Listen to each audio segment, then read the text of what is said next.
Yo, I found this Genesis chapter 8, verse 21. This is right after the flood, and they're, just recently got off the ark.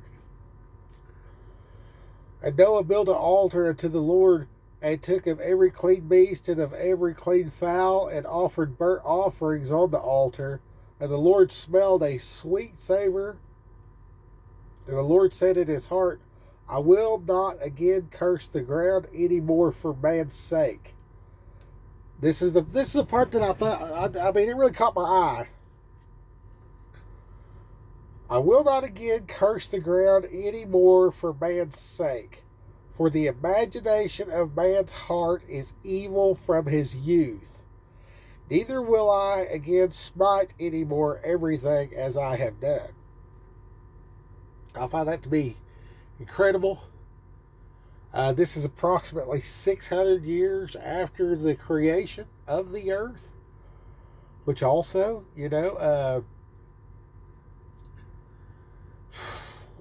we just went from let there be light. I'm doing 10 pages a day. I restarted my attempt at the 75 hard, and I got me a new Bible, got me a little one. It's King James. And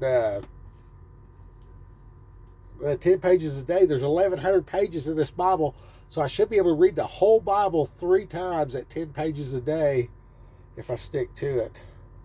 So my faithfulness will be tested.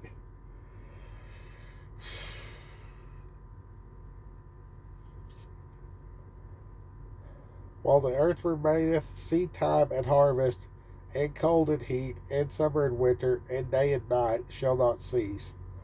And God blessed Noah and his sons, and said unto them, Be fruitful and multiply, and replenish the earth.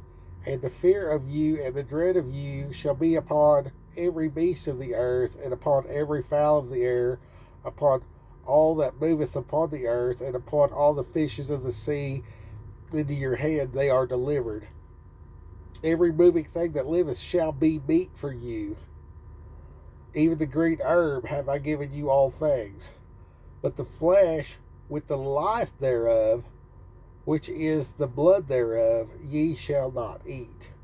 And surely your blood of your lives will I require. At the hand of every beast will I require it, and at the hand of man, and at the hand of every man's brother will I require the life of man. Whoso sheddeth man's blood, by man shall his blood be shed, for the image of God made he man. And you, be ye fruitful and multiply, bring forth abundantly in the earth, and multiply therein. And God spake unto Noah and his 2 sons, saying, And behold, I will establish my covenant with you and with your seed after you, and with every living creature that is with you, of the fowl, of the cattle, of every beast of the earth with you, from all that go out of the ark, to every beast of the earth. And I will establish my covenant with you. Neither shall all flesh be cut off any more by the waters of flood, neither shall any more be a flood to destroy the earth. And God said, This is the token of the covenant which I make between me and you and every living creature that is with you for perpetual generations. I do set my bow in the cloud, and it shall be a token of a covenant between me and the earth. And it shall come to pass, when I bring a cloud over the earth, that the bow shall be seen in the cloud. And I will remember my covenant, which is between me and you, every living creature of all flesh, and the waters shall no more become a flood to destroy all flesh. And the bow shall be in the cloud, and I will look upon it, that I may remember the everlasting covenant between God and every living creature of all flesh that is upon the earth. And God said unto Noah, This is the token of the covenant which I establish between me and all flesh that is upon the earth. Okay, that goes to Genesis 9:17. I don't know how they came up with these chapters and verses. That seemed like it should be its own chapter to me. You may have heard of a rainbow. You know what I mean? You may see how there's people that have profaned the rainbow, and there's man, I just watched this thing where California cut 10. It was $100 million that they cut from their firefighting department, and the money that they did spend, they went up there and they painted rainbows to represent homosexuality on the fire hydrants. And then there's like organized cartel looting of the houses. And then there's like people, even just a scientist from Stanford that's pretty prominent. He even made a video of a migrant lighting a fire, and then through other channels that I won't speak of, other sources, there is organizations of both a counter religion and also a cartels. There's two cartels and one overarching religion for sure, and then three more religious outfits that actually sent groups to loot, and they are actually studying and making plans for other American cities. They are burning and looting the American cities, and yeah, anyway, so be careful how you associate yourself with the rainbow. Like, let that be your covenant to God, and it be its true biblical thing, because yeah, I mean, what was that October 7th deal that went on over there in Israel? Like, you know, coming soon to a city near you in America. The potential is there.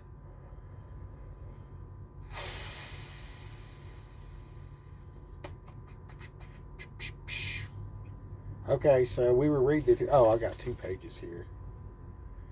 You gotta love a new Bible. Are you all loving the Lord today? I am.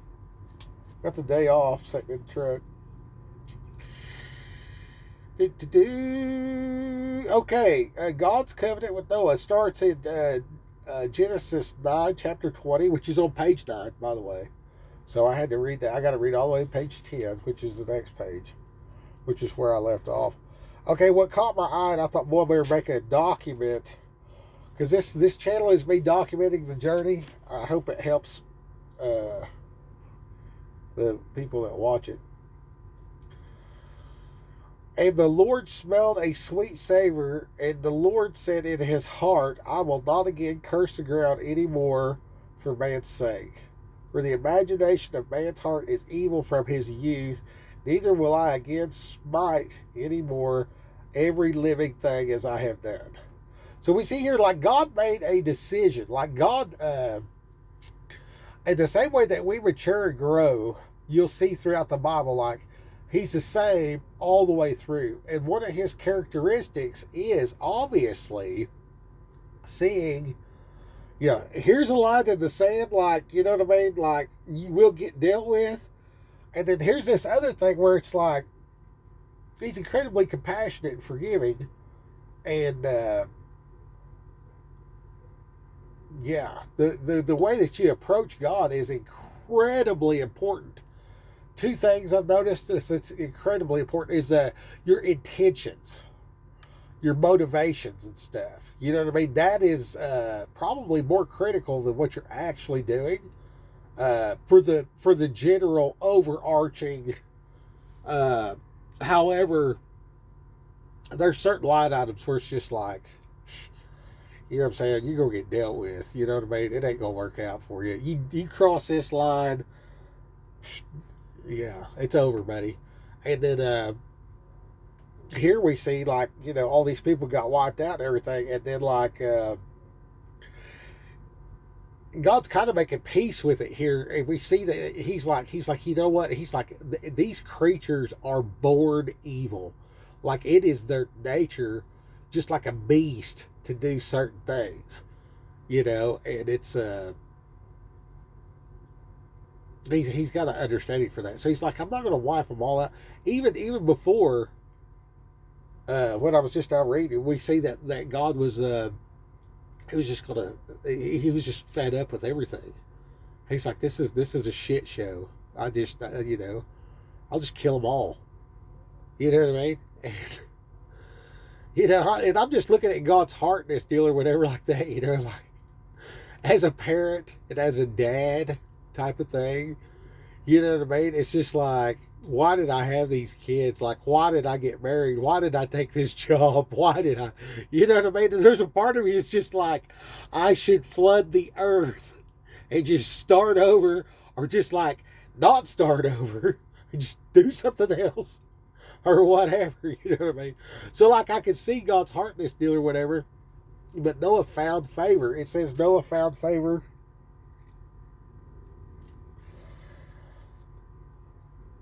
So everybody was doing evil. That's all they ever considered and thought about. And God's just like, man, I've had enough of this. I guess it had been, 500-600 years, something like that. And just from bad to worse and downhill from there, and we look around and we see these giant things that they built and stuff, and these like the pyramids or whatever. And then there's like pyramids in South America that are bigger than the ones in Egypt, and all this other stuff. You know what I mean? And like the giants and the fallen angels fornicating with the women and creating the men of renown. And all that's tied up in that area right there, So it's just like, dude. It was bad. It was real bad. Okay, so maybe it was Noah that was 600 years old at that time. Anyway, I'm not sure. But we see clearly that God made a new covenant. And he was like, okay, we're going to start this thing over. And you've been a good dude. So be fruitful and multiply and all that. And I ain't going to flood this deal again. And then they go out there and they cut the firefighters' funding. And they do all this homosexual stuff. And they paint the rainbow. They just taunt God. And then, like, there's a part in the Bible that says pride comes before destruction. A lot of people say pride comes before a fall. Like, we hear that all the time. That ain't what it says. It said a haughty look comes before a fall, and pride comes before destruction. And then we see all these pride parades, right? And we got this rainbow fire hydrant that is dry, and the what are people thinking? Like, what are people thinking? You know what I'm saying? Like, every time, I mean, it's like historical facts. Like in my lifetime, I am 45 years old, and they come up with something kind of, it's the end of the world every couple of years. I mean, from Jesus coming back to Y2K to, I mean, every kind of boogeyman that you can imagine to keep people scared, and oh, you better buy this stuff. Get ready for the Tupacalypse or whatever.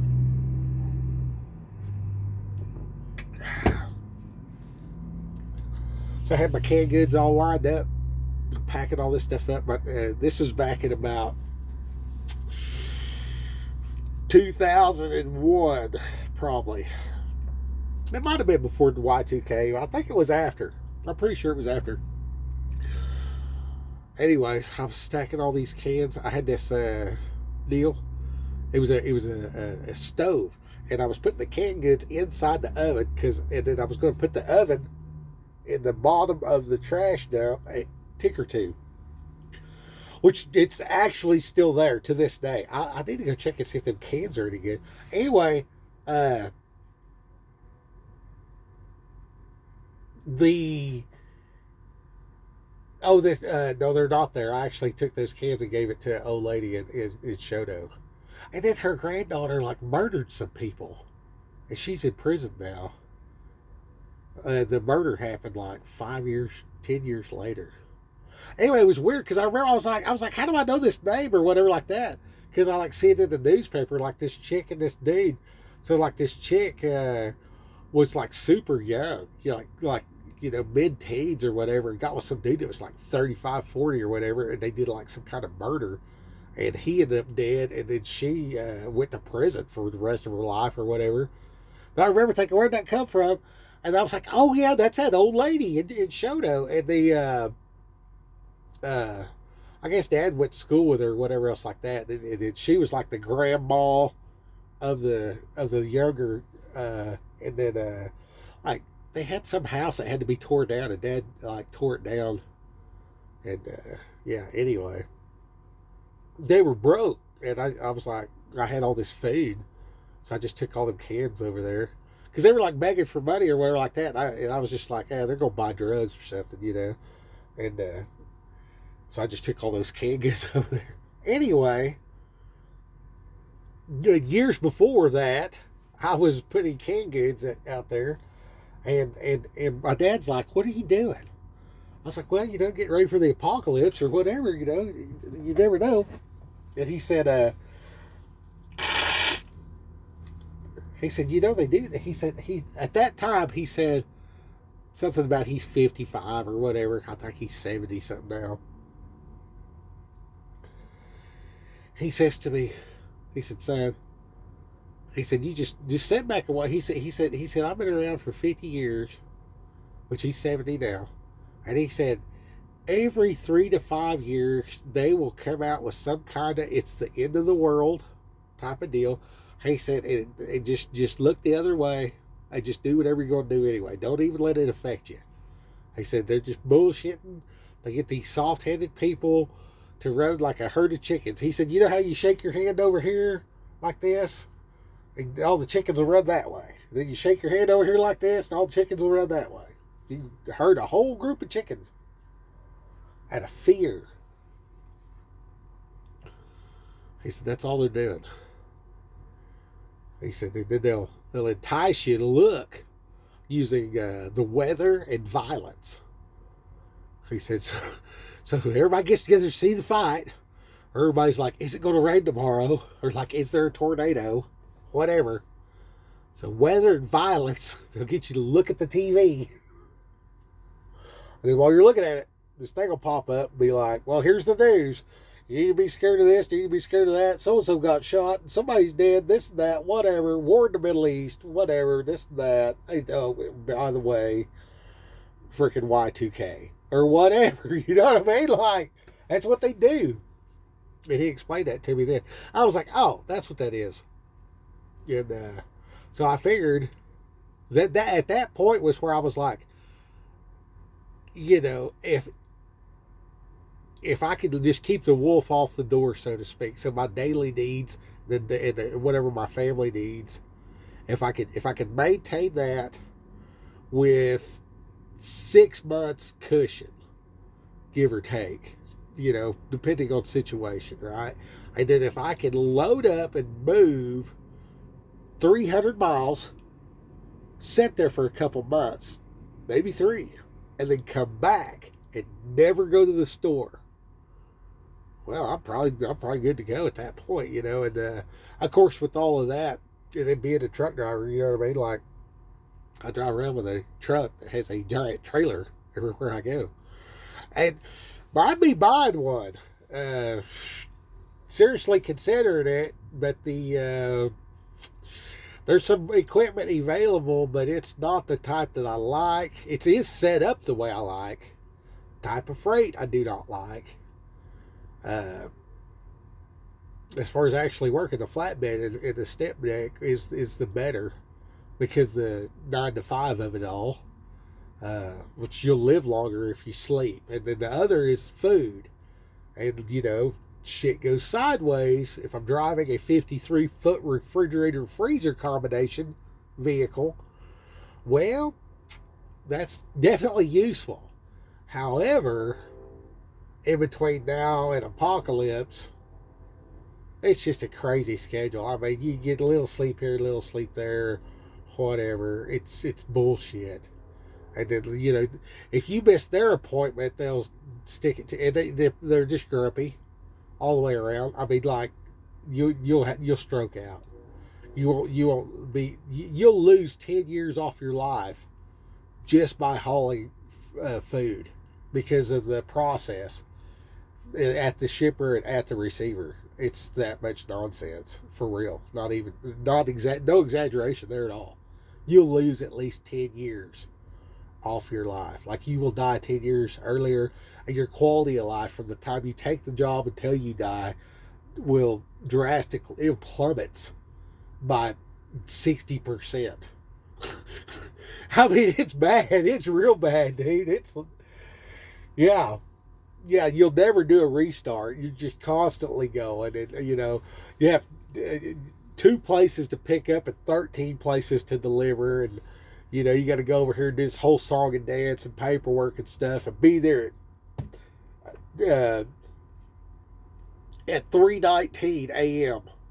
You know what I mean? Like, they don't want, not 3:18, not 4 o'clock, 3:19 a.m. They want you in that dock, right then and there. And the dock's 20 foot long in an alley, and the trailer's 53 foot long. It's just, and then they take off a pallet that's got 3 heads. It's got 3 boxes with heads of lettuce or whatever. It's really that ridiculous. Anyway, but the city's burning down, the power goes out, and I got enough fuel to get to the house. I got a freaking refrigerated load of, frozen chicken or whatever. Like, that might come in handy. You know what I'm saying? In the apocalypse. But anyway.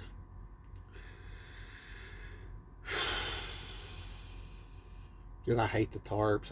I hate the tarps. I hate the tarps. You go out there, it's freezing cold, and wrestle this 100-pound tarp, get covered in dirt, cover up this stuff, then go over here, take the tarp off, fold it up and everything, and watch this guy pick it up with a lull and just drive over here and just throw it in the mud. It's like, you son of a... It's like, I work for 3 hours over here, you know what I mean? Like, unfolding and tarping this thing with this frozen tarp. The thing's like 100 pounds to begin with, and there's 2 of them on the load. And then, like, you'll stop for fuel. Like, you'll be empty, you have it strapped down, pull up there, get fuel, walk back out. Somebody cut the strap with a pocket knife, and your tarps are gone, and they're like $3,000. It's like, sweet, wow. I just did all this work, you know what I mean, and lost $3,000 now. On your way to pick up a load that pays $1,500. And then the dry van stuff, which is what I do now. Like, you drive, go. Which is great for me, because I'd rather run my clock out, take the day off. You know what I mean? Work 6 days and take the day off. Bible says you got to do a 34. So Friday at sundown, call it, take off Sunday morning.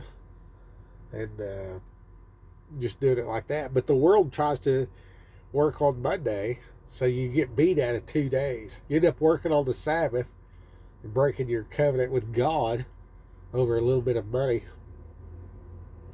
Super annoying. But then you got these LTL companies where you work for them, but you drive this little bouncy truck. You're in a different truck every time. You don't know if this thing's like when I get these trucks, dude, I go over with a fine tooth comb. Like, I don't, you know what I mean? And I'm in the truck for, a couple years, and I get to know the truck. These other places, you just go from this truck to this truck to this truck. They call it slip seat. So you just grab your little bag and you show up at work. You know, that now you got your personal vehicle that you're driving back and forth to work, and they do it like a FedEx, Estes, or whatever. Yellow used to be.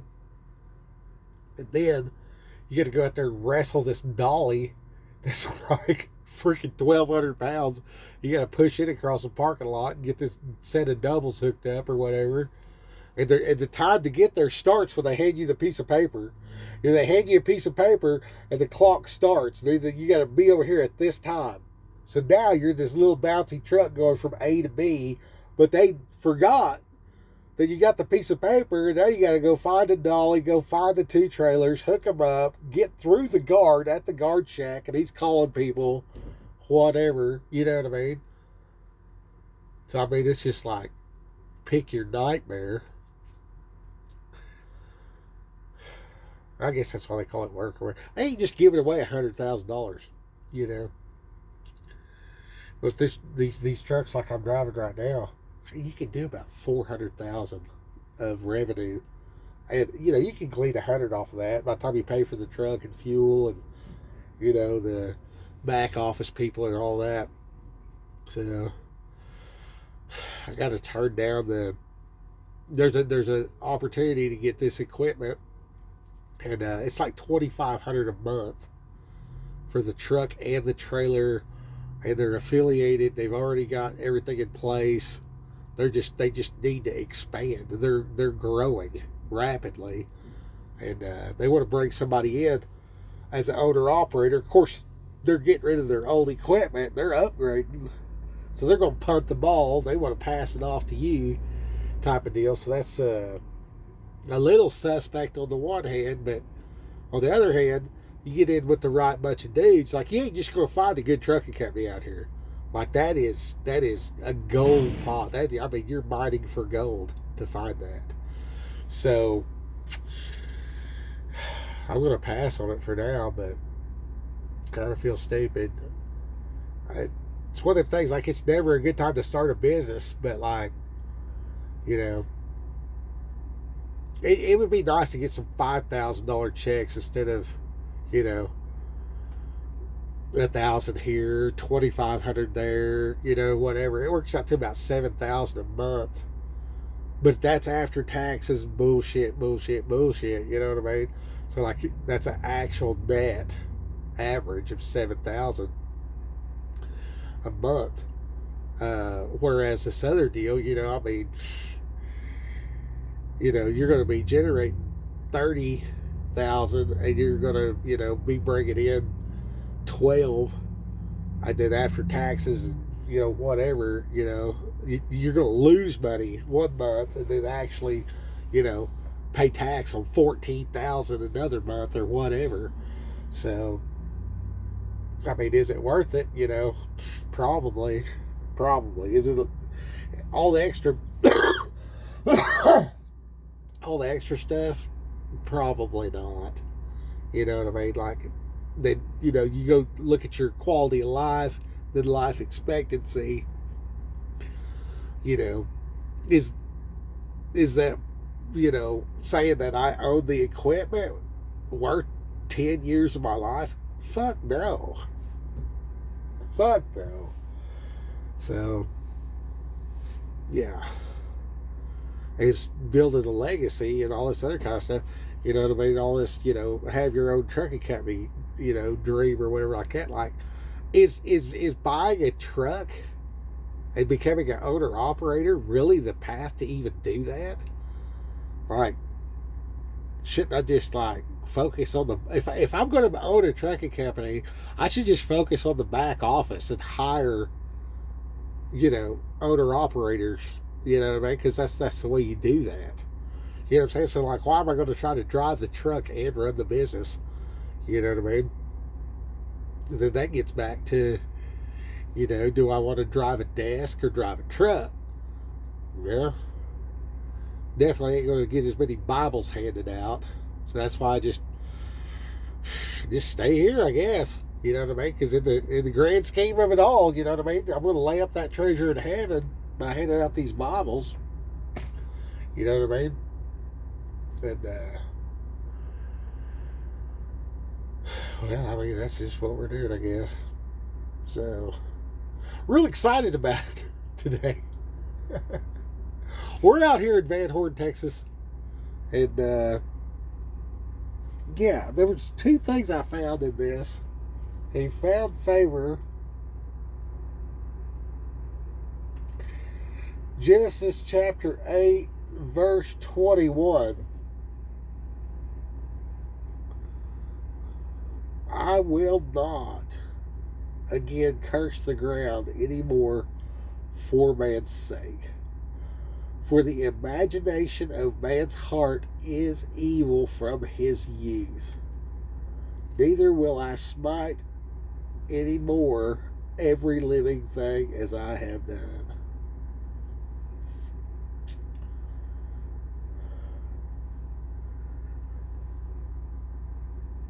And of course, we got Jesus now, which is an even better covenant. It even says that it's an extension. It's a better covenant. How many people say that? They look at that deal where the earth got cursed with the Cain and Abel thing. They're like, we're under the curse or whatever.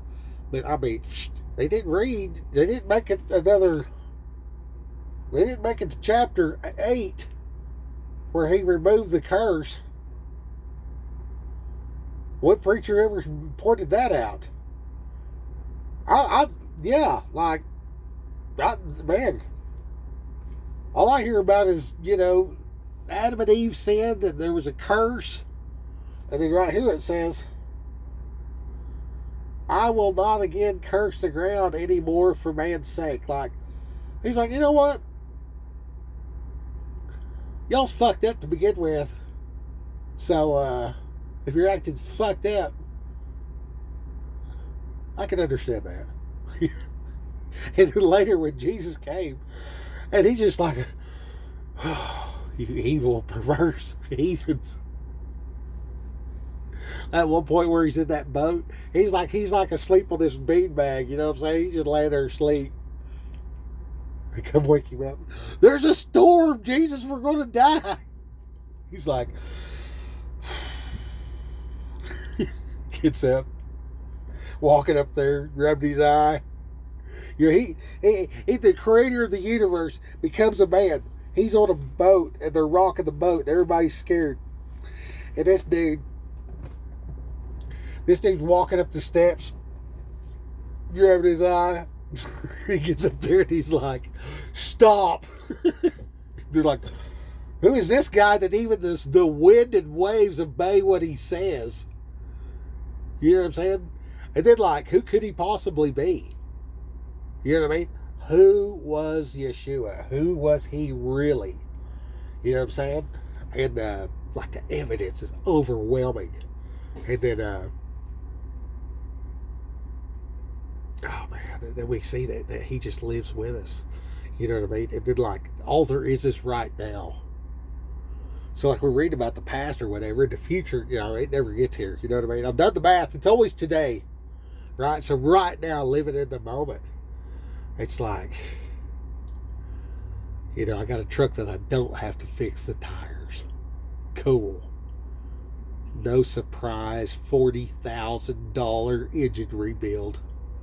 I think I looked at the transmission for this truck is $33,000, and the average installation price is $9,000, and the average wait time to get the transmission. It ain't like it's just sitting there ready to go. Like, if you order one right now, you're looking at 3 to 6 weeks. Okay, so you're out of business for a month. You got to keep everything going. So this is like, boom. 33,000. Boom. 6 weeks to get it. Boom. Another 3 days of putting it in. If they got you on the schedule. Probably not. So you could say a week. And then, So, I mean, it spirals to like, you're like, if your household bills are, $5,000 to live, you're going to need 2 of that. You know what I mean? So there's 10, 9, 33. You know what I mean? If you're not in 2025, if you're not ready to just go to the casino and drop $65,000 at the casino, you're not ready for a breakdown. Let alone owning a company, let alone buying the truck. This truck and trailer is $228,000. And if you go to a bank, they want it paid back in 3 years with interest. Maybe 5 if you're lucky. Or is that luck? Would that be a curse? You know what I'm saying? So here I am just driving around. La-di-da, la-di-da.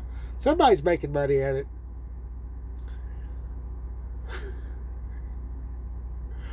Anyways, I'm going to get off here, guys. Keep reading your Bible. I mean, get that word in you. I can't give you what I don't have. You know what I mean? So get the love of God in you. Get some understanding and stuff. And,